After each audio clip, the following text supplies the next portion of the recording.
கொதி வரட்டும். இப்போ குருமா நல்லா கொதி வரட்டும். பாருங்க, நல்லா கிண்டி விட்டுங்க. உப்பு கரெக்டாக இருக்கான்னு டெஸ்ட் பண்ணிக்கங்க.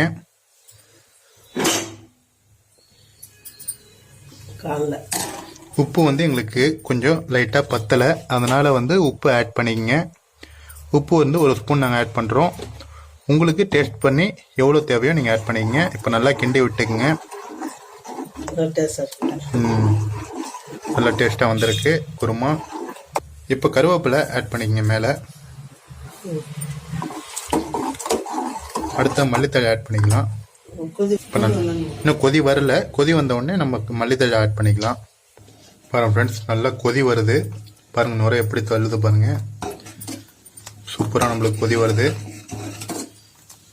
நம்மளுக்கு குருமா